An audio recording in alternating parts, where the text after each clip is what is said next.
Alright, ladies and gentlemen, it's your boy Shekman Ori. Go and guess what? It's about to go down right now. So today I'm going to be speaking about the upcoming Osun State Governorship election, which is going to be held next year. So for now, we have three different strong candidates which are on the race together. So one of them is Gov.Ademola Adeleke for the Accord Party, and also we have Asiwaju Bola Oyebamiji for the All Progressive Congress APC, and also we have Hon.Najeem Salaam for the African Democratic Congress ADC. So in terms of politics, these three candidates are well experienced, and one of them is a sitting governor, and the remaining two have also once been in power. So it is going to be a tough game.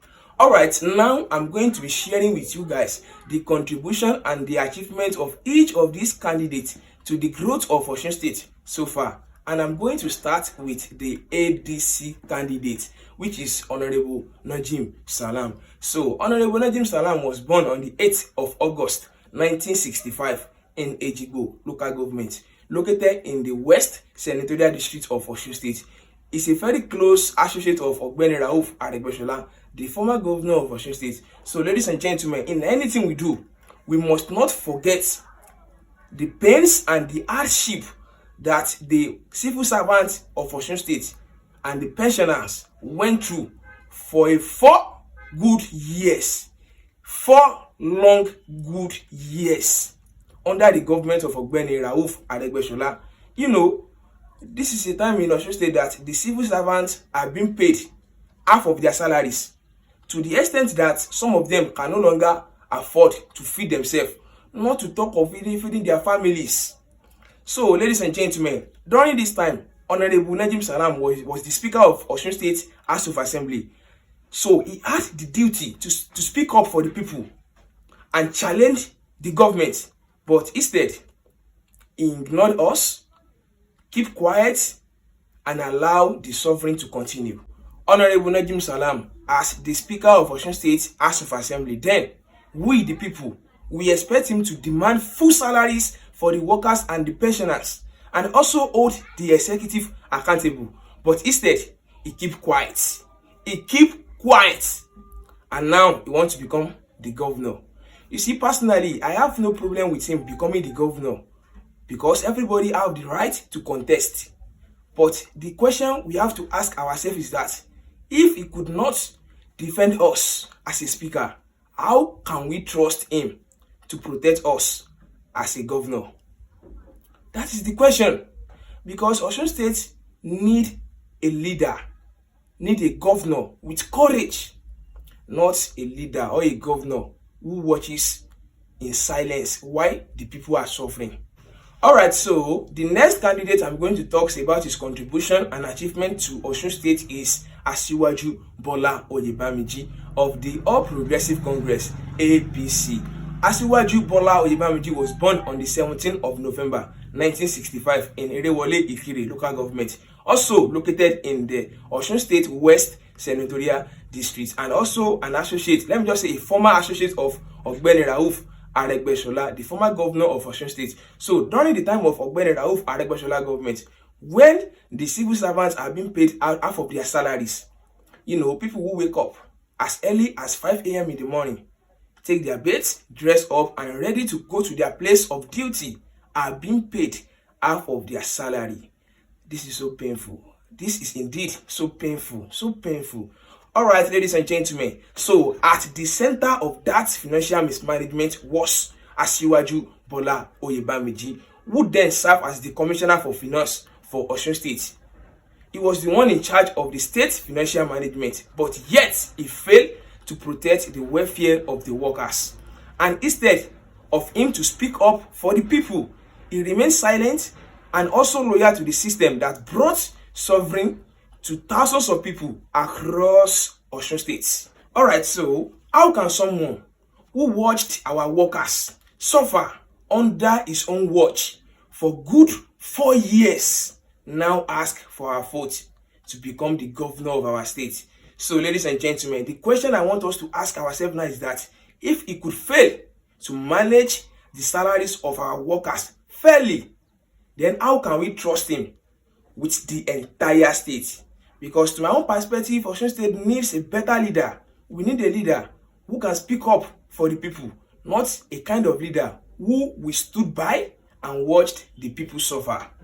Alright, so the next candidate that I'm going to be talking about is contribution and achievement to the growth of Osun State now is the sitting governor, Gov.Ademola Adeleke. So Governor Ademola Adeleke was born on the 13th of May 1960 in Ede North local government, also located in the West Senatorial District of Osun State.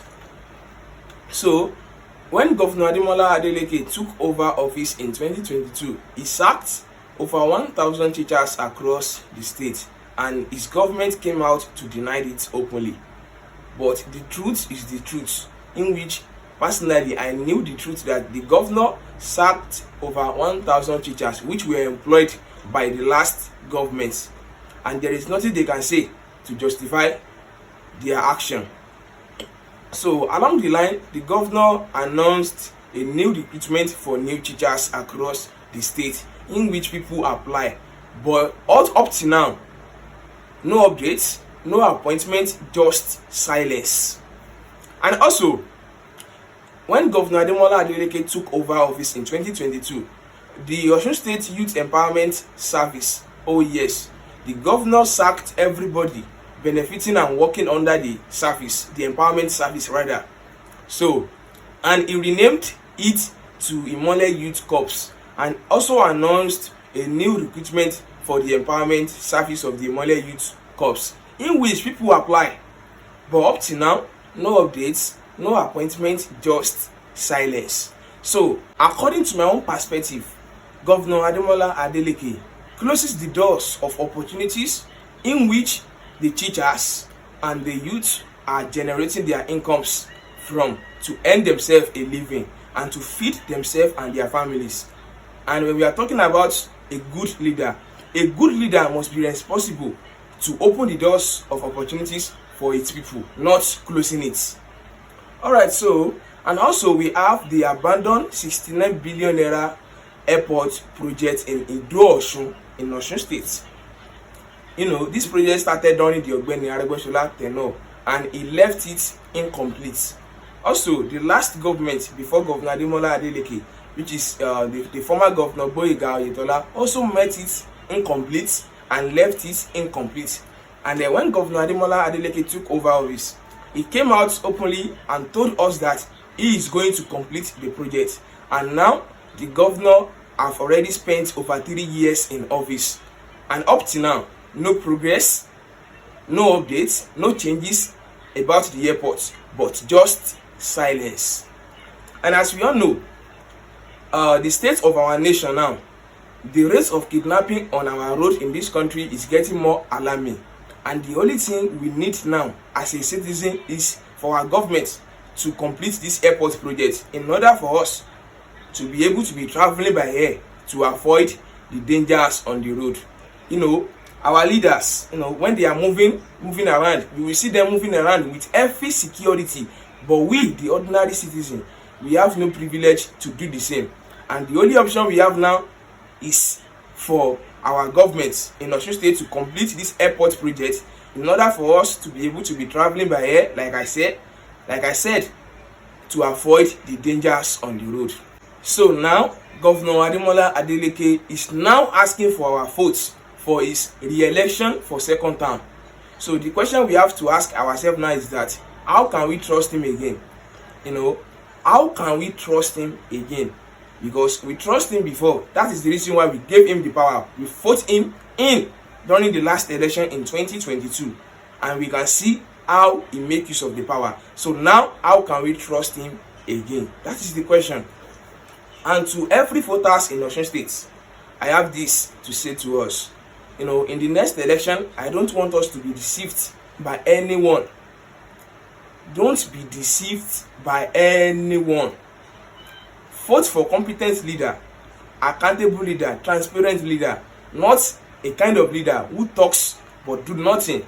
Because in Osun State, we deserve better. We deserve a better leader, a better government.